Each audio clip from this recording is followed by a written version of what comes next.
The title is, how do you afford to be on mat leave? What do you mean you're complaining because you're taking on more? I am also taking on more, you know what I mean?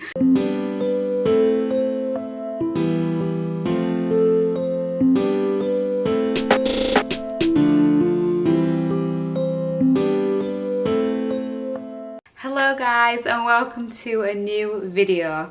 I was just about to go wash my hair, and then I saw this comment on Reddit, and I was like, okay, no, I've got to do this video now. So basically what I wanted to do is, and I've just joined Reddit by the way, I wanted to do one video just answering questions from the Reddit category or group or whatever. I've just joined it. I don't know what you call these things, but it's a Pregnancy UK. So hopefully I won't be here too long. You know, I like to give a bit of my opinions. But yeah, I just thought, well, kind of fits into the whole pregnancy diaries, so why not answer some questions on the Pregnancy UK. So it's also good because it's specific to me and where I live and have been brought up, so it makes sense. You can see my cute little crib in the background. There's no baby in it yet, for those that don't watch this. Yeah, there's no baby in it yet. The baby's still in my belly, but cute, right? Cute. Anyway, so I don't know how many of these I'll be able to get through because, you know, I talk too much.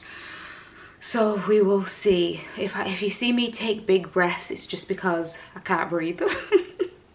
I am 39 weeks pregnant today, so yeah, there's a lot going on down here. Okay, cool. So the first one. I am in my first trimester of pregnancy. I also work 40+ hours a week, but I can't keep up on the housework, and my husband keeps complaining at me because he is having to take on more. I feel absolutely exhausted.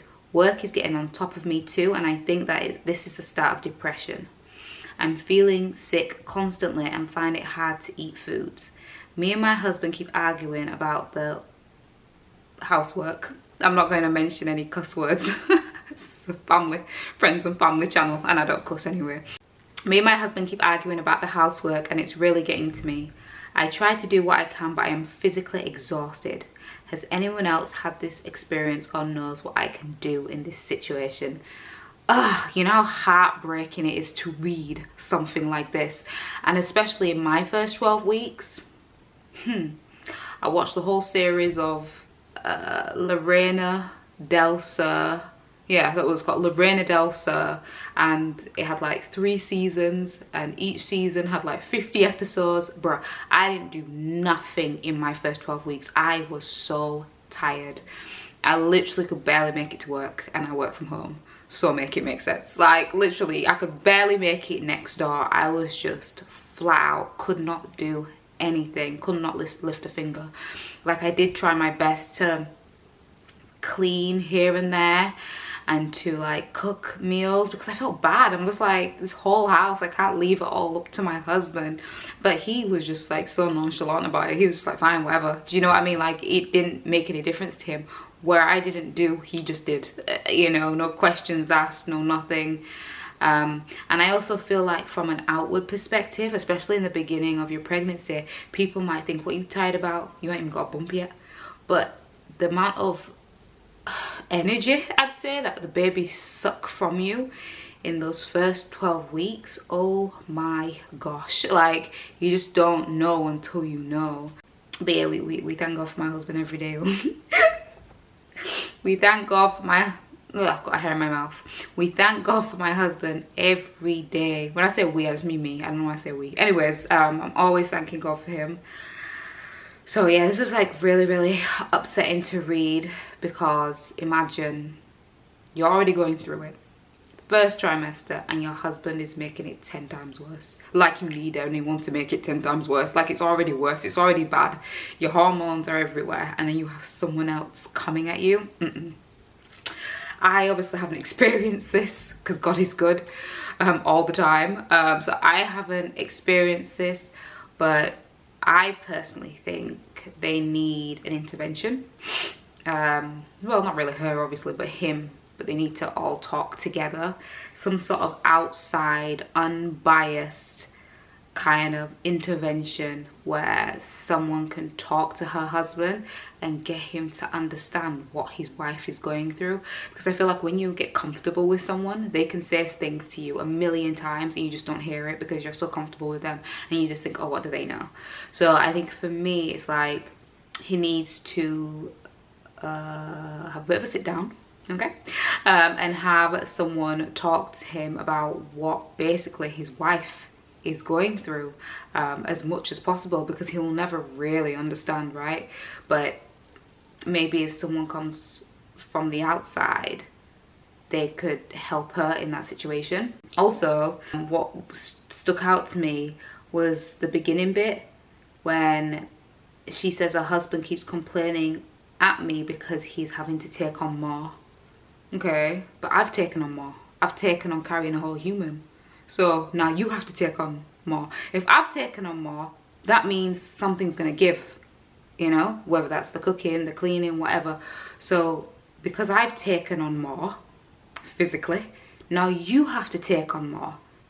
You know, that's just kind of how it is. But I just thought that was general husband and wife, you know, if you know, I don't know, a husband loses his job and the wife is going to have to try pick up extra shifts or whatever the case may be to balance it out, to, you know, make sure that she can cover him. And you know, that's just how life is. I just thought that was a given, you know. And especially when having a baby, what did you expect? You thought you guys were just going to stay in your little cute wifey and husband roles? Absolutely not. Absolutely not. I'm at what, 39 weeks? What do you think I'm doing at 39 weeks except sat down creating content? And even this is taking my breath away. I don't know if that's the right like phrase to use, but your girl can't breathe, and all I'm doing is sat down talking to you guys. That's all I'm doing, and I am so tired just by doing that. So that was like, what do you mean you're complaining because you're taking on more? I am also taking on more, you know what I mean? So yeah, I'd definitely say some sort of outward intervention. And he himself sounds, from what she's put obviously, sounds very ignorant in this area. So I also think research, books, blogs, whatever, he needs the information, because his ignorance is seems like it's causing her depression. You know, they say it's not what you know, it's what you don't know that kills you. And so him not knowing that how much this is, him not knowing what she's going through is causing a huge effect on her. It's just like, oh my gosh, you know? So yeah, definitely something needs to happen. We need someone from the outside to help in this situation, because this is no good. Okay, let me find another one. I don't know why I find this one so cute. I don't know, it's just funny. I know it's not supposed to be funny, but it's funny. And I can relate to this one. I mean, I can't relate to what she went through, but I can relate to the situation. Like, I can actually give advice on this one. So the title is Negative Blood Type ... 12 weeks. Hey girls, I've just absolutely sobbed my eyes out after a call with the midwife because I am a negative blood type. I have to go for injections in case the baby has a different blood type. I'm gonna be honest, I didn't listen to all of what the midwife said. I was just in pure panic. Anyone else experience this? Please ease my mind. So I've experienced this, but I don't know why she's crying. I don't think she understands. Like, I think she's taking it as in like it's something really, really bad. But I understand why she's crying, because she's still quite early in her pregnancy. To be fair, there was a time I was gonna cry. I don't know what they told me. My iron was low, and that made me feel really upset. I felt like I hadn't done the job I was supposed to do as a pregnant woman to make sure my iron was high. That almost got me upset. So, you know, I felt my eyes welling up when they said my iron was like really low. So you can literally cry about the most craziest things, or get upset about like things that are there's no actual need to cry for, and you're just upset about it. But yeah, so basically what I would tell her is there's no need to panic or get upset. If you're a minus, if you're negative, it's a possibility that your baby could be a plus. But to be honest, before they offer her a injection, they should have checked the baby's blood type first. So basically, me, I'm a negative, but my baby is a plus. That's why I needed an injection. If my baby was also a negative, then I wouldn't have needed the injection. But because she is a plus, I do need it. And so the reason why you do get this injection, I believe I have spoke about it before, it's called the anti-D injection. You get it just in case you have any bruising while you're pregnant. So when the bloods mix, it doesn't cause any harm, because obviously the blood types are different, right? So the injection just helps to protect your baby if you was to ever have any injury to the inside of the womb. And anytime you like knock your belly really hard, or if you had some sort of accident where it could have caused bruising inside the womb, then you would take another jab. But it's like, it's not that deep. But at the same time, one of my sisters did have it as well. But I don't know if I'd start crying about it, but I was crying about low iron, so who am I to speak? I don't know, who am I to speak? When your hormones are moving mad, your hormones are moving mad. And I think when you're pregnant, you just want to only hear like positive, good news. Anything that even sounds negative, like hearing your blood group is negative, will set you off. It will set you off, I'm telling you. So I just found it so funny. It's just, yeah, bless her. Oh my gosh. Anyways, on to the next one. So this isn't really a question. It's just, I guess it's just more sharing, I guess. So I guess I'll share it with you. I've never heard of anything like this. So this is why I quite like this forum. Forum, that's a good word. We'll use that. That's why I like this forum, because you hear about things that you just don't know. And it's nice to hear like other people's experiences and stuff like that. Anyways, the title is 33 weeks, water's breaking. Alright? 33 weeks. Jeez. Woke up this morning to soaked underwear but no other signs. Put in a pad as seen, that's what others on the subreddit advised. No soak through, so carried on with my morning, took a shower, etc. Then saw a tiny bit of blood on the pads, so called maternity ward, who said to go in for assessment. Honestly, the blood would kill me. Like I don't want to see blood at all, ever, until, you know, I'm pushing and all that kind of stuff. But I do not want to see blood. Like the thought of seeing blood out of, you know, that area. Anyways, tested me after monitoring baby for a while, and it came back as positive for amniotic fluid and that my waters have broken. Imagine your waters breaking at 33 weeks. Now to be admitted for 24 to 48 hours, right? So she's going to be in hospital for 24 to 48 hours. If labour doesn't start, keep taking antibiotics, and coming twice a week. Induced at 37 weeks if he doesn't come before. It's an interesting one. So it's not like they're asking any questions or anything like that. I guess they're just sharing their experience. I would be so scared to go home. Yeah, I'd be scared to go home. Like if the baby hadn't come yet, I'd be like, no, I don't want to go home. Like, not just because my waters have broken. Like, I don't mind if my waters were to break, for example, and they say go home. It would be annoying, but I'm 39 weeks, it's fine. But to say I'm only 33 weeks and you want me to go home, and the thing that's protecting the baby is no longer protecting the baby, no. Honey, no. Because they say when your waters break, it opens a door for like infection to your baby, because that's what the amniotic fluid does. It protects your child. And so when your waters break, I think your baby's supposed to come in the next 24 hours, more or less. It's not supposed to be any more than that. So I would be really freaked out. I just hope everything like works out for her and the baby is fine whenever the baby decides to come. So yeah, it's a bit weird. Okay, this one is called reduction in colostrum, in brackets antenatal. Hi all, I have been collecting colostrum antenatally before baby arrives. I started off only getting around 1 mil a time, but went on to get around 5 mil each time. It's really good. However, over the last week, my supply has started to dwindle and I am only getting 1 mil again. Has anyone else found this? Anyone found a way to increase their supply? Thanks everyone. Well, I can't even answer this period because I see no colostrum. You know, she must be really putting in the time and really putting in the work, because I've tried it a few times and I just get so bored. I'm like, oh my gosh, like, and you know, you don't see anything coming and it's just annoying. So I'm gonna try again probably tomorrow, but get in the bathtub and see if it works being actually in the bathtub, because I haven't seen anything, but I don't think you can really control how much colostrum you can get, to be fair.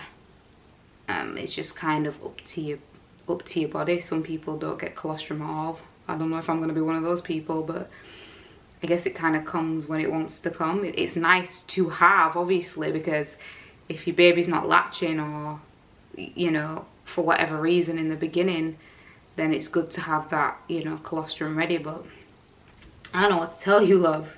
I don't know what to tell you. Okay, I'm gonna find one more and then I will leave it there.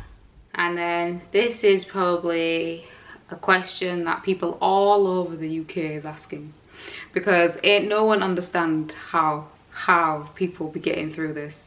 The title is, how do you afford to be on mat leave?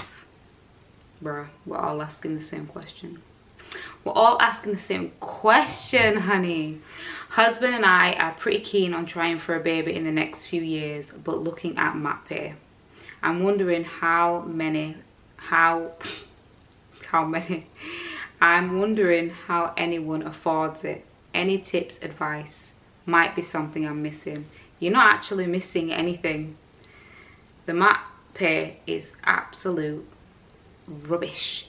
And to say we spend all our time working in corporate, you know, some of us barely get no benefits. I get 0 benefits, by the way, and they're still trying to give you this whole 6 weeks, 90% of your pay, and then it goes to, and everyone gets the same, by the way, unless you earn less. It's about 600 and something, up until you reach 6 months. No, up until you reach 9 months. Yeah, and then you have nothing if you decide to go longer. There's nothing you're missing. The only well, let me be 100% honest with you all right now. As I'm sat here, I can't see past my nose, and in other words, that means I don't actually know how I'm going to get through maternity leave. That's probably the most honest answer I can give you. But as you may or may not know, I'm a Christ follower, so I go on faith. So I will putting that aside, that is what I'm mainly leaning on, faith. And I know some people might think, well, that's crazy, but I don't know what to tell you. That is the truth. But if you want something a bit more tangible, I guess, especially if you're not a Christ follower, then all I can say is save. Save, save, save, save. And if you're really good and you know how to invest to get more money, go for it. Do it. And what I would say, I didn't have 2 years. Like, I didn't have a plan of, I want to have a baby in 2 years, so let me start saving. That's not my story, that's not my journey, so I can't really go on that. But if you were, for example, saying, okay, 2 years starts now, and then in 2 years, God willing, because obviously we don't control when your child comes, God willing, your child will come. I would say, yeah, to basically save everything.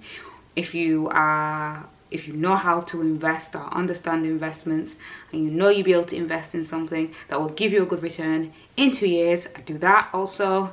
And I would cut back on everything. So I won't go on holidays. I'd rarely go out. I'd rarely go out for meals.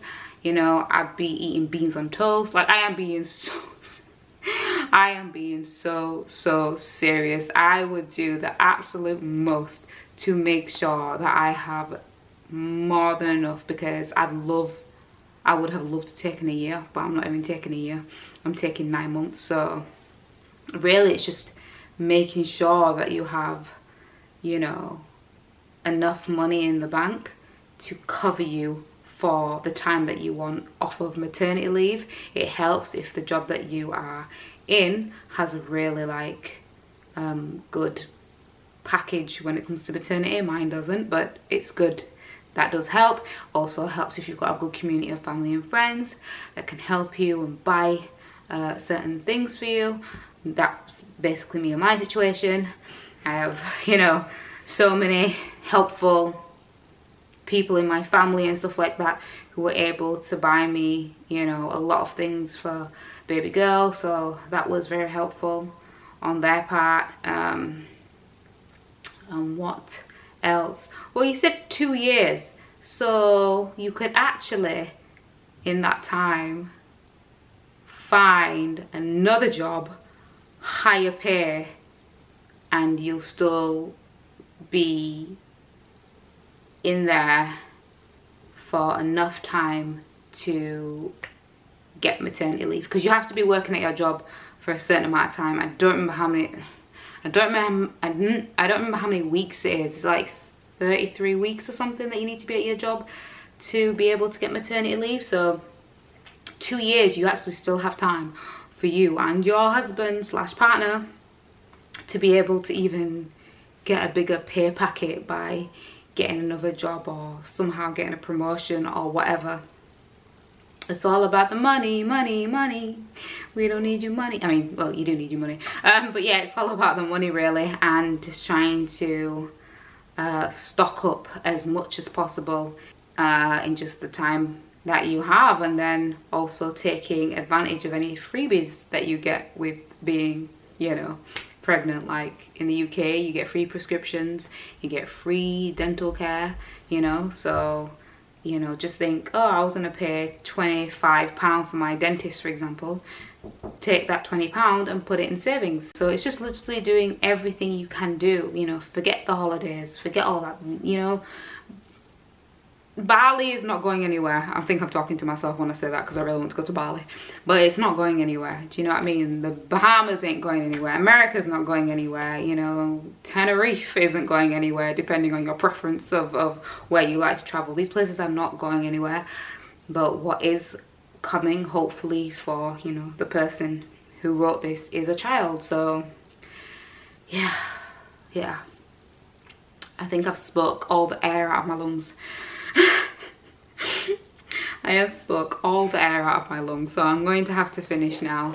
Thank you guys so much for watching. If you're pregnant, been pregnant, had children, I don't know what advice you would give, but please leave it in the comment section below. And it would be great if you also left a like. I don't think I said that throughout my whole, you know, how many months of doing, you know, pregnancy diaries. But yeah, definitely leave a like if you like this as well, and I will see you on my next video. Bye.